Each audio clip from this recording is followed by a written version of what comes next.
সর্বশেষ যে লোকটা জান্নাতে যাবে তাকে আল্লাহ তাআলা জাহান্নামের আগুনে পোড়াতে পোড়াতে ছাই বানিয়ে ফেলবে। আল্লাহ বলবেন, জিব্রাইল যাও একটু দেখো, একটা মাত্র সেজদা দিয়েছে আমাকে, এরকম কাউরে পাওয়া যায় কিনা। বাটি চালান দিয়ে দেখো পাওয়া যায় কিনা। খুঁজে খুঁজে কাউরে পাবে না। আল্লাহ বললেন আবার দেখো, খুঁজে খুঁজে একজনকে পাবে, সামান্য ইমানের ছিটে ফোঁটা তার অন্তরে ছিল। আল্লাহ বলবেন যেহেতু ছিটে ফোঁটা আছে, অনেক মাইর খাইছে, ওকে বের করে জাহান্নাম থেকে বের করে একটা নির্ধারিত দূরত্বে রেখে দাও। রেখে দেওয়া হবে, কিন্তু জাহান্নামের আগুনের লেলিহান শিখাতে তার গা ঝলসে যাবে। সে আল্লাহর ডেকে বলবে, মাবুদ তোমার কাছে আমি কিছু চাই না, জাহান্নাম থেকে তুমি আমাকে বের করেছো, জীবন নদীর পানি তুমি আমার গায়ের মধ্যে ঢেলে দিয়েছো, আমি আবার সজীবতা ফিরে পেয়েছি। আমি তোমার কাছে জান্নাত চাই না, শুধু নিরাপদ একটা দূরত্বে আমাকে রেখে আসো, যাতে জাহান্নামের আগুন আমারে কষ্ট দিতে না পারে। আল্লাহ আমি কিন্তু তোমার কাছে জান্নাত চাই না। কি চাই না?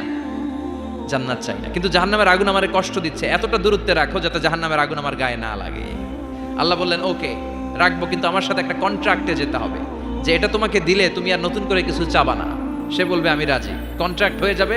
আল্লাহ জিব্রাইলকে বলবেন যাও এমন দূরত্বে রাখো যাতে জাহান্নামের আগুন ওরে কষ্ট না দেয়। রেখে আসা হবে, অনেক দিন সে ওখানে আনন্দে থাকবে, আল্লাহ শুকরিয়া করবে। সে মনে মনে বলবে বেঁচে গিয়েছি, আমি বেঁচে গিয়েছি, জীবনে আর কিছু চাই না, জাহান্নাম থেকে আমি বেঁচে গিয়েছি। অনেকদিন থাকার পরে মনে মনে ভাববে বাইসা তো গেছি, কিন্তু নতুন করে একটু ট্রাই করে দেখি, জাহান্নামের সৌন্দর্যের দৃশ্য একটু চোখ দিয়ে অবলোকন করা যায় কিনা। সে আল্লাহরে ডেকে বলবে, আল্লাহ ইনদি সুআল, আমার একটা ফরিয়াদ আছে। কি ফরিয়াদ? আল্লাহ আগেই বলে রাখি আমি কিন্তু জান্নাতে যেতে চাই না। আল্লাহ বলবেন কি চাও? সে বলবে আল্লাহ তোমার জান্নাতটা তুমি কত সুন্দর করে বানিয়েছো, আমি একটা নজর শুধু দেখতে চাই। জান্নাতের দরজার সামনে নিয়ে যদি আমারে বসিয়ে রাখো, দ্যাটস ইনাফ, আর কিছু চাই না, শুধু জান্নাতের দরজার সামনে। আল্লাহ বললেন তুই না ওয়াদা করেছিস, তুই না চুক্তি করেছিস। সে বলবে আল্লাহ আমারে হতভাগা বানাইয়া তোমার কি লাভ? সুবহানাল্লাহ পড়েন। আমারে তুমি হতভাগা বানিও না। আল্লাহ বলে ঠিক আছে, আবার সিগনেচার কর যে জান্নাতের দরজার সামনে বসিয়ে দিলে আর কিছু চাবি না। সে সিগনেচার করে বলে আমি চাবো না। আল্লাহ বললেন জিব্রাইল বেচারারে ধরে জান্নাতের গেটের সামনে বসায় দে।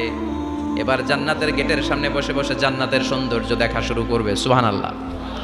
এমন সৌন্দর্য যেটা চোখ দিয়ে কেউ দেখে নাই, কান দিয়ে শুনে নাই, ওই সৌন্দর্য চোখে দেখে, কান দিয়ে আওয়াজ শুনে মাগার ভোগ করতে পারে না। অন্তরে জ্বালা আছে না নাই? এয়ার কন্ডিশনের রুমে ঢুকতে না পারলেও, এয়ার কন্ডিশনের রুমের দরজার বাইরে দাঁড়ালো, এয়ার কন্ডিশনের রুমের একটা ঠান্ডা বাতাস গায়ে লাগে না? কথা বলেন। তো ও যখন জান্নাতের দরজার সামনে দাঁড়াবে, ওর গায়েও এরকম জান্নাতের ঠান্ডা বাতাসের হিমেল ছোঁয়া গাটাকে শীতল করে দিবে। ওই শীতল হয়ে যাওয়ার পরে আর তো সহ্য হবে না, আবার আল্লাহরে ডাকবে, মনে মনে ভাববে আর একটু ট্রাই করি না, দোষ কি, আস্তে আস্তে অনেক দূর তো আগাইছি। সুবহানাল্লাহ কইবেন না? এবার আল্লাহরে বলবে আল্লাহ ইনদি সুআল, আল্লাহ তুমি যদি কোনো বিষয়ে নতুন করে ডিসিশন নাও, তোমারে জিজ্ঞেস করার মতো কি কেউ আছে? আল্লাহ বলে না, আমি তো সব রাজার বড় রাজা, মহারাজা, আমার উপরে তো কারো কথা চলে না। ওই হতভাগা লোকটা বলবে আল্লাহ এত সুন্দর জান্নাত তুমি বানালাম, চোখ দিয়ে সৌন্দর্য দেখি, কান দিয়ে আওয়াজগুলো শুনি, হুর আর গেলমান হেঁটে বেড়ায়, এত সুন্দর জান্নাত চোখ দিয়ে দেখি, ঢুকতে পারি না, আমারে কষ্ট দিয়ে তোমার কি লাভ? ও আল্লাহ আমারে তুমি মাফ করে দাও, জান্নাতের চিপার মধ্যে এক কর্নারে তুমি একটু আমারে জায়গা করে দাও। আল্লাহ বলবেন ওয়াই হাক ইবনা আদম, তোর ধ্বংস হোক হে আদম জাত, মা আগদারাকা, তোর চেয়ে বড় গাদ্দার আমি আমার সৃষ্টিকুলে কাউরে দেখি নাই, কারণ তুই আমার সাথে চুক্তি করিস আর চুক্তি ভঙ্গ করিস।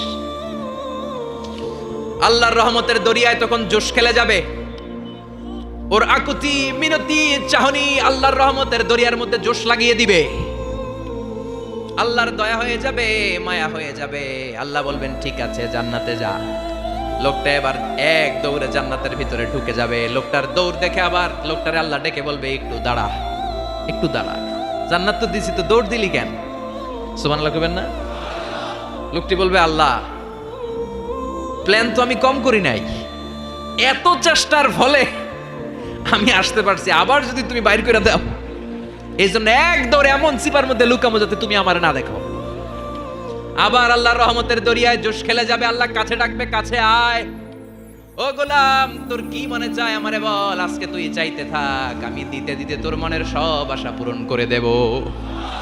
লোকটা খুশি হয়ে বলবে আল্লাহ আমারে এটা দাও, বাড়ি দাও, গাড়ি দাও, নারী দাও, এটা দাও ওটা দাও, একের পর এক চাইতে থাকবে, আল্লাহ সব তারে দিতে থাকবে। চাইতে চাইতে লোকটার সব চাওয়া যখন শেষ, সে বলবে আল্লাহ আর আমার চাওয়ার কিছু নাই। আল্লাহ বলেন নো, এত তাড়াতাড়ি যে তুমি খেলা শেষ করতে পারবা না মনু, আমার সাথে তোমার এই খেলা আরো লম্বা সময় চলতে হবে, তোমার অনেক কিছু চাইতে হবে। তুই আজকে চাইতে চাইতে তোর সব চাওয়া আমার কাছে বলবি, আর আমি দিতে দিতে তোর জীবন ধন্য করে দেব।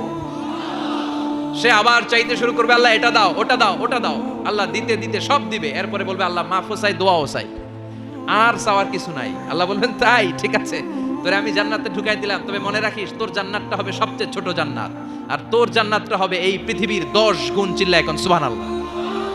বুখারীর বর্ণনা, আখিরু মান দাখালাল জান্নাহ, যে লোকটা সর্বশেষ অনেক মায়ের খাইয়া রিমান্ডে থাকার পরে জান্নাতে ঢুকবে, তার জান্নাতটা যদি পৃথিবীর 10 গুণ হয়, তাহলে আমাদের সবাইরে ফেরদাউসে ঢুকাতে আল্লাহর কোনো সমস্যা আছে? চিল্লায় বলেন সমস্যা আছে?